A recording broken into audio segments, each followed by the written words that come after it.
Hey, beautiful people, welcome back to my channel. I guess you call it a podcast. You guys, we're here today to talk about Ready to Love reunion. This is what we've been waiting on. Was I entertained? Sure. Was it as good as I thought it was going to be? It wasn't giving. Maybe it's going to give next time. I hope so. Even by the previews that they showed for the next one, I don't know. I don't know. Maybe I'm just over the shenanigans of this cast. Maybe that's what it is. But we're going to get to it. If you are new to the channel, please consider subscribing. I would love to have you guys. I am 4 subbies away from 500. Let's get there. Let's get there, please. It is absolutely free of charge for you guys, but it means a lot to me. Thumbs up the video. It does wonders for my analytics. I really appreciate it. And all right, let's get to the shit, y'all. All right, y'all. So we start off with Tommy going over. Well, of course, he greets everyone. Everyone looks fine. Okay. Andre look a hot ass mess with that bun on top of his head. I ain't even, you know what? Did it the whole season. I'm not even gonna talk about it, but when I tell y'all it looks ridiculous, y'all know it looked ridiculous. But whatever. So who I did not like Jeffrey's look at all. Didn't understand it, didn't like it. Maybe it's just because I don't like her anymore. Like I just am not feeling this girl. She's very phony. She's very I don't like her. I don't know, but didn't like her look at all. All this white or whatever. She is determined to be somebody's bride. Y'all better watch out for her. Shit, we think Morgan is crazy. Could be Jeffrey. Okay, could be Jeffrey. But we started off talking about the lifelines and the fact that the women saved Mark Anthony, and the men did not save Jonika, Roundaway Girl Part 2. And she looks very pretty at the reunion. Well, she's a pretty girl. Like that was never her issue. She's a pretty girl. Yeah, so we talk about the fact that the men did not save her and they actually ended up losing their lifeline. So they try to blame it on the fact that it had to be unanimous. And okay, the women were unanimous and it looked like everybody was voting to keep Jonika. So what happened? We're going to find out. All right, y'all. So nephew Tommy made a comment that I loved. He said, because once again, they were trying to blame the fact that they lost their lifeline on Tommy. It was your rule. Your rule was the reason why we lost it. He's like, listen, black people, in spades, you're allowed to play the Joker first. And I'm like, that's right. You gotta tell people, listen, you ain't gotta save nothing. Lorenz. What Lorenz saying, Love Jones? You ain't gotta say nothing for me. Give me mine now. I want mine now. Listen, you are a VIP if you remember that in the movie. But yeah, you don't have to wait. Y'all tried to save it, and look what happened. That's exactly what happened. You saved it too long. Ugh, y'all. So we talking about Jeffrey and Curly Q, and we do their whole little package of how they got together and everything. And when they listen, her with the whole Andre, oh my God, I choose you. She's so annoying, so fucking annoying. Why did he pull his pant legs up like that? Like why he do that? Why is he sitting on the okay, that was for the finale. Pants legs pulled all the way up. However, at the reunion, he's literally in some in some what's the word of dress? He's in some dressy capris. How do you had a suit made into capris? What's wrong with this man? Don't nobody love him. Don't none of his family members or friends love him. Nobody could just give him a once over and be like, that ain't it. Like nothing, none of that. You all have failed this man. And I'm offended. I'm offended by his hair. I'm offended by the way he's dressed. I don't like it. I don't like it, y'all. All right, so when we talk to them about what's happening, Tommy is asking about Mark Anthony, and then he asks Jeffrey about Curly Q, and she can't say anything nice. And he's like, ooh, these pauses really mean something. She says that after they did the whole choosing in the finale, she hadn't heard from him. She was like, maybe 2 to 3 weeks after, she texted him, like, I'm going to be there for an event, and nothing. This fool says, Curly Q, I feel like I'm being attacked. Over emotional ass. Ugh. I feel like I'm being attacked. Literally, she's not attacking you. She just said one thing. She just said one thing. And Morgan is over there like, ain't nobody attacking you. I'm like, oh, because Morgan can definitely attack you. She could show you what attacking you is. Can't you, Morgan? Crazy, yeah. Okay, y'all. So we find out that they ended up having dinner, and what's his name? Curly Q asks her about the fathers. He's like, just seems a little suspicious that you have these kids and two dads are just not there. Like, I guess it's just not normal. And she's like, are you not understanding that black men do this every day? Mm-mm. I didn't like the way it was worded either. I'm sorry. So when Tony jumped in and said, I'm sorry, no, that's not true. Yeah, Jeffrey, which a dumbass. That's her problem, y'all. Jeffrey's problem is she talks too much. She just flies by the seat of her pants, and she'll just be coming out her mouth that she don't even be thinking about, and she come off sounding real stupid. And that's exactly what she did with Simone. And no, you're not gonna play with Simone. I'm sorry. This is a whole attorney. She went and did a whole background check on you, sis. After you did that, like you have to learn to edit yourself. Just shut the fuck up sometimes. I'm sorry. And she could have said it a different way. The way that she said that was, now that was an attack on all black men. For her to be like, oh, black men do it, white men do it, black men do it. Not all black men do it. I know some amazing black fathers. So fuck out of here with that. Like I was so irritated by the fact. And then she wanted to double down on it too. And then the girls were coming to her aid like that's her experience. Then say those two black men did it. Say that. Y'all, so she's talking about how she didn't, they going back and forth or whatever, and she's coming off like, listen, I didn't come to play this reunion. And Tony says, okay, then don't play, let's go. I said, now you can't challenge Tony. Little ass Tony is always ready to go. Him and Morgan, they are like, oh, you know who they remind me of? It just popped in my head. What was that little tornado thing? God damn it, I'm gonna think of it. The little cartoon tornado thingy. I'm gonna think of it and I'm gonna come back. That's who they remind me of, both of them. Like they coming through and they wreaking havoc. Don't play with Tony and Morgan and get them together as a couple. Y'all imagine them jumping somebody just verbally, both of them, just crazy and crazy. Anyway, back to Jeffrey and Andre. So Jeffrey's voice is totally different, you guys. She's not up here with it. She's like, listen. So, excuse me. So what I'm saying is, you was trying to look for something. Voice totally changed. Did y'all notice that? Tasmanian Devil, y'all. The Tasmanian Devil. That's who I'm thinking about. But we just gonna end these two, okay? Because we're over it. We're bored with it. But she says, well, no, Andre says that he feels like it's just odd that neither one of them, are in their lives, and he feel like the children wouldn't be like, I don't want to see my dad, so it's got to be her. Don't agree with him on that. And she says it's not true. She's not keeping them from, their kids or whatever. She just feels like she's not going to run around trying to make a man, take care of her kids. I get all of that. I get it. But she then goes on to being graced with her presence and ridiculous. She's so fucking ridiculous, y'all. It's ridiculous. But he's like, I don't feel honored to be in your presence. And we wrap them up because, again, we're bored. We're bored of you guys. Y'all, I'm not gonna talk about underboob Corvea. I just don't care enough. I'm sorry. I don't care enough to watch this whole segment again. Basically, it is what it is with her. We already knew what it was. She went to, I was gonna say went to jail. Lord. She went home because she's a gold digger. She doesn't mind being considered a gold digger. She doesn't want a broke ass man. We get it.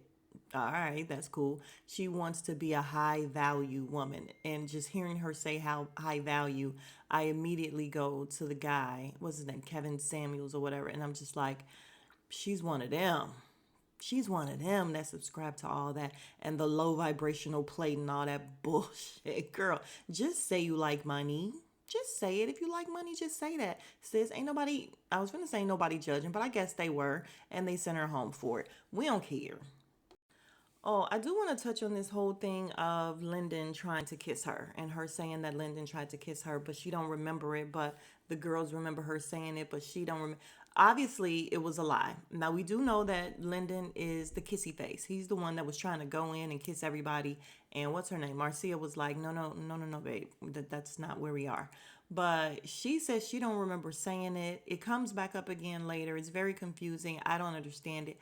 I think what just happens is that she lied. She lied, and Lyndon didn't actually try to kiss her. She may be one of the only ones that Lyndon didn't try to kiss, but apparently she don't remember lying, but all the other women remember her lying. Again, I ain't gonna say it, but we don't care, do we? All right, so now we talk to Lyndon and Morgan, and we see their whole love union and all that. You know, they do their whole package.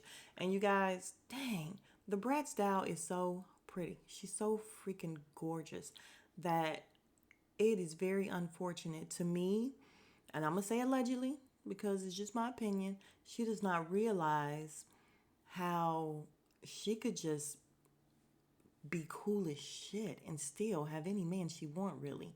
Like, can you imagine if this girl was this pretty and was actually just classy and cool and calm and collected and not for the bullshit and not for the toxicity and all that? Can you imagine? Like, she could have so much, because when I tell you she's gorgeous, she's gorgeous. And I've already said it, and hands down, she's the best looking woman that's been on this show out of all seasons to me. She just is. However, her attitude, and the fact that she's batshit crazy, allegedly.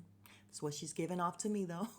It just makes her not as attractive as she could definitely be. It makes her. I won't even say it makes her not as attractive. It just make it not even matter. Is the thing. Like, you just don't even care. Like, I don't care how good she look. I'm not dealing with crazy. That's how she comes off, and it's unfortunate. And I just feel like some of that has to be, even in watching her. I'm on a tangent, but seriously, even in watching her in the season, we know she has some insecurity issues. She has to be dealing with what she's dealing with, to be liking what she likes, to be telling Tony, oh, you're paying too much attention here and there or whatever. Girl, you demand attention. You don't have to ask this man. Like, you don't have to do all that. And yeah, I hope the best for her. But anyway, back to her and Lyndon. So they do their little thing. We talk about the fact that she had to let him go. We see the kiss. And Tony is over there fuming, y'all, because he said he had never seen it. He didn't know. So when we come back and we talk to her, and she's like, oh, Lyndon's just a unicorn. And then they show Tony's face, and he's like, fuck is a unicorn? Like, what's she talking about? I was like, Tony is pissed, y'all. Tony is pissed off. So Lyndon just says that, they had a really good connection and everything. Tommy asked if he was ever insecure about the connection that she had with Tony. He said yes, of course, because, no matter what happened, she just kept saying Tony is like her biggest connection. And she felt like it was all about Tony, because Tony was very aggressive, like, come here, girl, come here, I want you, or whatever. And I can see that. I mean, and I can see that being attractive to her. But yeah, I mean, So I'm sorry. The word Tommy used was insecure. I don't think I said insecure. I think I said something different. But he asked Lyndon, was he insecure because of their connection, Tony and Morgan. Then we talked to Tony about the kiss. He said, yeah, I never seen it. And, I understand it. I get it. I don't like it, but I get it. And I'm like, Tony just can't let shit fly. I don't care what it is. He's not going to let it fly. He's not going to sit there and lie. On one hand, I appreciate that. On the other hand, it's just because he had a little touch too. He's just like, listen, I am uncomfortable with it. I appreciate his honesty. I ain't gonna lie. Ugh. So then we get it back and forth again about this kiss, because Corvea, she's like, they talked to what's her name, Gums, about the kiss, Marcia, and she's like, yeah, I just, I love him. I just didn't want to kiss him. He's cool with me. He just didn't want to kiss him, so it's fine. Blake made a joke about Lyndon's comeback, saying, hey, I must have misjudged it, which was fine. That was cute. He was slightly embarrassed. He didn't want them to show it again, but that's fine. We laughed it off. Then we have Corvea, and she's like, Marcy, did I tell you that he tried to kiss me? And she said, yeah, and I defended him. And I said, don't say that. Don't say that. And I was like, first of all, how Marcy know that he didn't really try to kiss her? Like, how did she know it was a lie? But apparently it was, because once again, this girl, Corvea, is like, I don't remember. I don't know. And then Jeffrey, of course, always got to jump her ass in. Like, she always got to be the center of attention. Because my name was thrown out there, I just want to say we were in deliberation. It wasn't Jeffrey said, we all said. And the Corvea girl was like, no, you're the one that went back and told something, though. So it's messy. Well, I didn't. girl. And so she looks up at Cynthia and who was the other girl? Oh, Mercedes. Is that her name? Yep, I think I got her name right that time. And they both like, oh, I don't know nothing. We not the peanut gallery, sounding exactly like the peanut gallery. I'm like, if y'all ain't in it and y'all name is West and you ain't in it, just shut up. Just shut up. It was a lot of back and forth. But once again, Jeffrey was left looking stupid. Like, why are you even speaking? This is not even about you. Yeah, so now we talk to Blue. It's all about Blue, and I was bored out of my mind. Like, just boring. Everything about Blue is boring. I'm sorry. Nice guy, I guess. It comes off like a liar. Issues because we gonna get into it. So apparently, um, Jonika and Blue, he was her connection and this and that or whatever. The guys were talking about trying to save Jonika. What we did not know is that Blue was the one that did not want to save Jonika. I'm jumping ahead. So she says, Tommy is asking, and she's like, yeah, I liked Blue. I thought he was nice. I thought he was honest. And he's like, thought, like everything is kind of past tense. She's like, yeah, because I find out that, at once I was eliminated, he texted me or called, and he's like, okay, now we can really date. And so basically, Blue wanted her to himself. Basically, he didn't want her to go through the whole thing of dating other people, and she was upset about that because she was in the she was in the program, or what's it called, the show, to work it and do, and maybe have other connections and everything. But I guess he didn't want her to have any connections, so he was like, finally she can go home. So come to find out, when they wanted to use the lifeline, Blue was the one who wanted her gone. Isn't that crazy? Isn't that crazy? And he's like, no, no. And she says, yeah, that's what all the men said. And then we see the men backstage and we hear Tony, Big Mouth, saying, yeah, Blue was the one that said to send her home. He's wilding right now. I'm just like, oh, Blue is a liar with a monkey. We found out he had a monkey. We don't give a shit. Y'all, then we have, I don't even want to watch it again, so I'm going to jump ahead. Blue has a girlfriend. Okay, great. Who's his girlfriend? Kayla, brown girl, pick me, Kayla. Now, I won't lie, I watched Little Black Book, I think this morning. I watched some of it, and they were saying that it was kind of a lie because Old Face is going to jump in and say, oh, y'all together? Because I just talked to him like recently and it ain't sound like that. So apparently Old Face was saying that Blue contacted her and wanted to act like they were in a relationship for the reunion. So we don't know if him and Kayla really in a relationship or if he just contacted her and wanted to have this ta-da type of moment. Number one. Number two, Kayla, once again, sorry, hun. She's a pick me. She's so sad. I just want love for Kayla if that's what she's looking for. Because as Old Face is saying, yeah, I talked to him. She's like, he talked to a lot of girls. And I'm like, and you're fine with that because what, Kayla? So it's either phony or Kayla just is still looking for love in all the wrong places. I don't know. But I don't want to watch it again, y'all. So I just gave y'all a little summary of what I remember.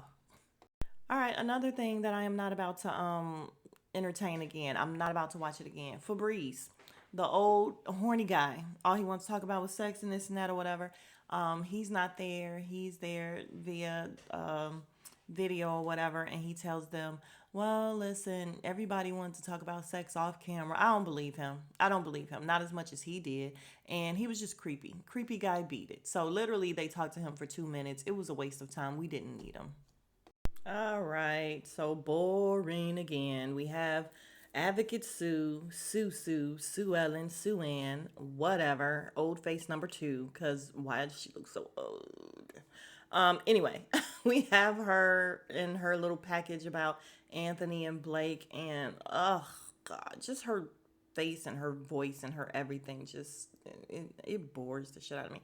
And then her and Blake together, you put them together, and good God, it's a Xanax.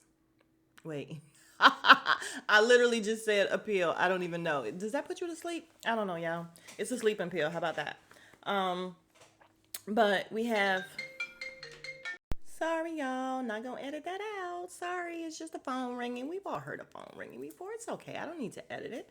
But we're talking about her and Anthony and the whole thing of her trying to get Anthony to give a little bit more. And I'm just like, sis, that just means he don't like you. Like he didn't like her like that. He didn't. And even when Tommy asked Anthony about her or whatever, like, yeah, how do you feel about the fact that she kind of gravitated more towards Blake, this and that? And he was just like, I don't give a shit, Tommy. Like, I don't care. And he didn't say that. He wanted to, though. He was just like, she went where she was supposed to be. Like, this guy did not like her. And we didn't even think Blake really liked her. I still don't know. I mean, we don't know nothing about Blake. We don't. Y'all, y'all know my famous words is we don't care. Like, we really don't. We don't care about them. We don't care if he really likes her. But come to find out, apparently they're still together. Blah, who cares? Yeah, yeah. Tommy called it a missed opportunity. So, Anthony, what do you feel about the missed opportunity? He started laughing. He said, I don't look at it as a missed opportunity. And I'm like, he didn't like her. Can we just move on? And then Tommy asks Sue how she like being called Advocate Sue. And she goes, well, I'm an attorney. And once again, Jeffrey is left looking stupid in the face. Everybody starts laughing like, yeah, she's an attorney. She is technically an advocate for some people. And she's just looking stupid. They show Jeffrey, she looking around, looking around. Then when they say they still in a relationship, she looking around, looking around. I'm like, no, no, Jeffrey, where's your man? I'm sorry. Where's your husband? Where's your spiritual husband? Where's your God husband? What did she call him? A biblical. Where's your biblical husband? Like, this girl is so hard. Poor thing. Listen, somebody love and stay with Jeffrey, please. For me, please. All right, y'all. So we were crazy and crazier. And we doing they whole little package about them getting together. We talking about the Brats and Lil Man. And y'all, why is off subject a minute? Why is Mercedes and I was gonna call him Don Juan. I don't know why. Mercedes and what is his name? Mark Anthony's all over each other like they chose each other. Didn't she not choose him or something? Like, what the fuck is happening with this show? This is why this show is a fraud, you guys. Because we also learned that afterwards, these two, the Brats and Lil Guy, they ended up still dating, even though she did this whole dramatic I choose myself. And I believe I said, even in my review last week, no, she didn't. She's going to keep seeing him because the toxicity that they have, they love it. She's not going to leave him alone. They're not leaving each other alone. And so why do we do that whole thing of, oh, I want to choose myself because I believe I came here whole and I didn't want anyone to take it away from me and I wanted to leave here. What the fuck is you talking about if you still dating him afterwards? All of that was just to look smart on TV. We already know, sis, you're less than smart. Shout out to Wendy Williams. But if everybody's going to keep dating even after the show, when they say they're not going to be dating, what's the point of it? What is the point of it all? But anyway, we get to Lyndon and why he told on Tony. And Tony's like, bad timing, and he broke bro code and all that. And y'all, when they showed the flashback, it's kind of funny. And it was kind of smooth how Lyndon did it, where he was like, yo, Lyndon, how do you feel about the fact that she has more feelings for me? And Lyndon was like, well, how do you feel about telling me? And I was like, that ain't even go together. But he was going to find a way to get that shit out. Like, he was going to get him. And I feel like they was poking at each other. So I'll allow it. And they were in competition with each other. So listen, all's fair. So it's fine. Y'all, Tony starts telling Tommy about how Morgan said she wanted to go out on dates, she wanted flowers, this and that, but he has just been so busy. And as he's talking, she interrupts him and just starts snapping, y'all. She lost her shit. She just did. She's just like, what do you mean too big? And I gave you a chance and you had a diamond in the rough and you just let it go because, and I'm just like, she is losing her shit for real. Like, it was a lot. And he's sitting there and they in the backstage like, dang, she is getting at him. And he was keeping his cool though. He's like, you're not going to come on here and disrespect me. Y'all know how he talk, Mr. Player. And she was like, ain't nobody disrespecting you. You know what? I will destroy you. Shut your mouth or something. Like, she turned real country and like a country old lady or something. The stuff she was doing and saying, where I was just like, who is this person? Like, she was a totally different person. She's scary, y'all. Listen, they all need to run. And then he said something about her losing a blessing or something. I guess he was the prize, and she's like, "You're the prize." Listen, Morgan is unstable, allegedly, from what we see. All right, so then we have Tommy asking Tony, "Listen, so is it safe to say that you guys are just done with each other?" And he gives a bullshit answer. He skates around it like, our attraction was just toxic. And she's over there like, "What you talking about? Ain't nothing toxic about my love." Like, she really did turn into a country old lady, you guys, from like Alabama or so. I don't know where she came from, but her whole behavior, demeanor, like everything was totally different. And she just kept flipping this freaking dress, and it was just a terrible sight. She made a fool of herself, you guys. She really did make a fool of herself to me. But anyway, she's going on, and okay, so then Tommy asked Morgan, "So, Morgan, is it safe to say that you guys are done with each other?" Pregnant pause, long pause. Neither one of them gave a yes. And she goes, "Well, he's not a good person. As a matter of fact, he's a monster." And then Mark Anthony says, "Morgan, come on." And she says, "You shut your ass up over there and stay over there." Like, she lost her shit, y'all. I know y'all saw it. That's why we're here. But am I crazy, or did she lose it? Did she become someone completely and totally different? I swear to God, she did. And I I'm gonna go back and watch, but I'm dumbfounded by the way she is really acting, because I was kind of half asleep last night when I watched it. So now I'm seeing it, and she really became a different person. Or I mean, that is actually who she is, which once again is very sad. It's sad as shit, and it's also sad that as soon as she got up and said she was getting up to leave because she's so mad, Tony ran after her and was like, "I'm going too." Fuck is you going to for? This answers your question right here, Tommy. You see them walking out together? You see? Yeah, they're not done with each other. They probably will never be done with each other because they like it. They love it. They want more of it. I'm corny. Y'all, she over there asking Marcy, "Do you feel like I would just make some stuff up?" Marcy's like, "Me? You asking me?" And she's like, "Listen, I don't know what's going on over there. Like, I don't." Oh, Marcy is like, "Look, don't include me in none of this madness." And she's like, "Yeah, because she's over there looking at me." I'm like, "Calm down, pipe down." Listen, Marcy with the gums look like she will put it on you, brat style. You might want to calm down. But she then says that he is two people. And I'm like, is it him or is it her? That's two different people. He has remained the same. Like, we see that he got an anger issue. He's an aggressive little man. However, he's been calm, cool, and collected the entire time. She's the one showing her complete ass, you guys. And where I just stopped it, when Tommy was like, "Ho, ho, ho, hold up," she's like rolling her eyes. She got her arms crossed. She's pouting like a little girl. I don't know why anyone would ever want to deal with it. I don't know why. How old is she? She's too old to be acting like this. It's not even cute. And you are on national television showing your complete ass like this. Like, she just really is. I'm sorry. All right, so we wrapping it up with Morgan storming off the stage, and again, Tony is following her, and nephew Tommy is like, "What happened?" And he's like, "Morgan," and she just keeps walking. Yeah, I think that's rude as shit. I'm sorry. Whenever they do it on these shows or whatever, I just think ignoring people is rude as shit. I don't like it, and I can't stand it. It's a pet peeve of mine. Don't ignore me. Like, it triggers me so bad because don't ignore me like I'm nobody. But she goes in the back. He tries to talk to her. She's like, "Give me a minute with myself." And I'm like, it's a few of y'all in there, sis. It ain't just you. You got a couple people. I'm just playing, y'all. I'm just playing. But he's like, "Let me talk to her." They're so crazy together.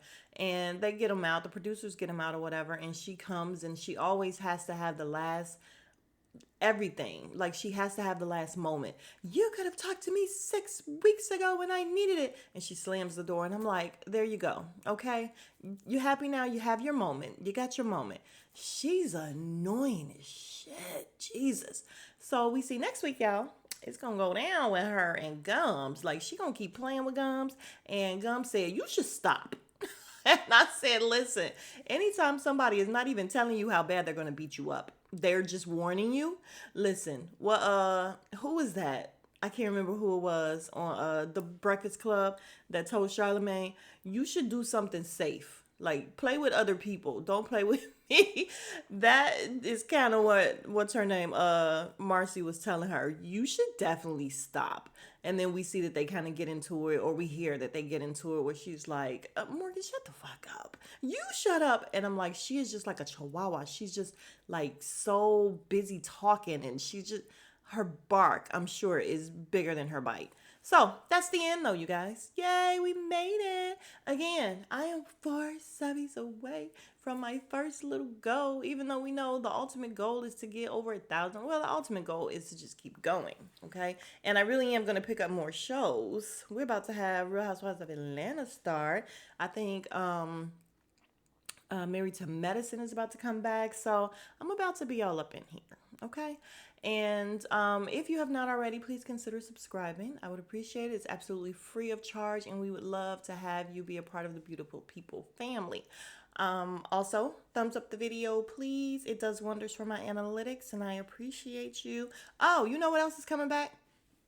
Oh, excuse me. I don't even know if y'all all watch it, but Doubling Down with the Doricos is coming back. And y'all, my mom sent me a little thing in the Instagram inbox or whatever. All the boys have little they have blonde hair. Y'all, fuck is wrong with Dion, and what is he doing to those boys? Okay, we know. I don't like it. We gonna discuss it when the show come back on, okay? All right. I will see you guys in the next video. Smooches. Oh, if you made it this far, you are the real MVP. Smooches.